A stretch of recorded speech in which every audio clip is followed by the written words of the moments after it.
RJD supremo Lalu Prasad Yadav के छोटे बेटे और बिहार विधानसभा में नेता प्रतिपक्ष तेजस्वी यादव ने एक बार फिर बिहार के मुख्यमंत्री नीतीश कुमार और बिहार सरकार पर जबरदस्त हमला बोला है।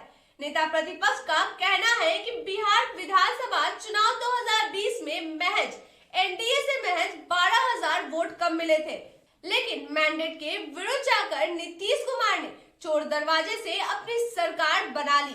बता दें कि बिहार विधानसभा में नेता प्रतिपक्ष तेजस्वी यादव ने आज एक निजी समाचार चैनल में यह कहा है कि कोरोना काल में हमारे कार्यकर्ताओं ने सबसे ज्यादा काम किया है।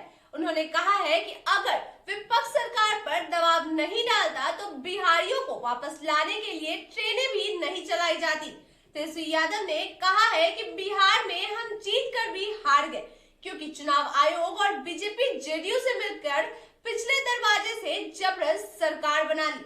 लेकिन आश्चर्य की बात यह है कि जमीन पर काम करने वाले आरजेडी और तमाम विपक्षी पार्टियों से तो सवाल किए जाते हैं, लेकिन बिहार में सत्तासीन एनडीए की सरकार और नीतीश कुमार से बिहार के बर्बाद होने पर सवाल नहीं किए जाते। शराबबंदी पर बोलते हुए नेता प्रतिपक्ष तेजस्वी यादव ने कहा है कि बिहार में हर जगह शराब उपलब्ध है। उन्होंने कहा है कि निर्दोषों को पकड़कर जेल भेजा जा रहा है जबकि शराब माफिया अपना काम कर रहे हैं। तेजस्वी यादव को साफ तौर पर कहा है कि बिहार में शराबबंदी फेल है। इसका बड़ा उदाहरण यह है कि बिहार विधानमंडल परिसर में खाली शराब की बोतलें मिलती है और डीजीपी चीफ सेक्रेटरी इसकी जांच भी करते हैं। आपको बताते चले कि तेजस्वी यादव ने कहा है कि जातीय जनगणना किसी जात के खिलाफ नहीं है बल्कि यह देश की मांग है। तेजस्वी यादव ने कहा कि बिहार के दोनों सदनों से जातीय जनगणना की मांग को लेकर प्रस्ताव पास कर केंद्र को भेजा गया था। इसमें बीजेपी भी शामिल थी। उन्होंने कहा कि नीतीश कुमार के नेतृत्व में प्रधानमंत्री नरेंद्र मोदी जी से इस संदर्भ में मुलाकात भी हुई। नेता प्रतिपक्ष ने भी यह कहा कि अगर केंद्र सरकार जातीय जनगणना नहीं कराती है तो बिहार में नीतीश कुमार को अपने स्तर से जातीय जनगणना कराना चाहिए। उन्होंने कहा है कि मुख्यमंत्री ने कहा कि इस संबंध में संदर्भ जल्दी ऑल पार्टी मीटिंग बुलाएंगे। तेजस्वी यादव ने यह भी कहा है कि किसान आंदोलन पर प्रधानमंत्री को किसान नेताओं से बात करनी चाहिए। बताते चले कि तेजस्वी यादव ने ममता बनर्जी द्वारा राहुल गांधी और कांग्रेस के ऊपर की गई टिप्पणी पर कहा है कि बीजेपी को हराने के लिए जो पार्टी जहां मौजूद है उसका समर्थन किया जाना चाहिए। तेजस्वी ने कहा है कि उनकी पार्टी ने बंगाल में ममता बनर्जी की पार्टी को सपोर्ट किया था। उत्तर प्रदेश में बीजेपी को टक्कर देने की ताकत समाजवादी पार्टी को ही है, लिहाजा उनकी पार्टी अखिलेश यादव की पार्टी को सपोर्ट कर रही है। तेजस्वी यादव ने कहा है कि उत्तर प्रदेश में बीजेपी और समाजवादी पार्टी के बीच सीधी लड़ाई है। वहाँ दो ही चीजें चल रही है, बीजेपी हटाओ या फिर बीजेपी लाओ। बता दें कि तेजस्वी यादव ने राष्ट्रीय स्वयंसेवक संघ के प्रमुख मोहन भागवत के बयान पर भी टिप्पणी करते हुए कहा है कि संघ प्रमुख यह कह रहे हैं कि हिंदू कमजोर हो रहा है।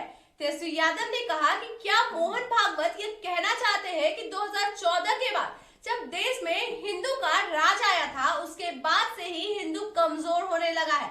ऐसा कहकर वह क्या प्रधानमंत्री नरेंद्र मोदी के ऊपर उंगली नहीं उठा रहे। तेजस्वी ने कहा कि देश में लोकसभा की 200 सीटें ऐसी है जहां बीजेपी और कांग्रेस के बीच सीधी लड़ाई है। इस सीट पर क्षेत्रीय पार्टी का कोई असर नहीं है। तेजस्वी यादव ने यह भी कहा है कि नीतीश कुमार के शासनकाल में सृजन घोटाला हुआ।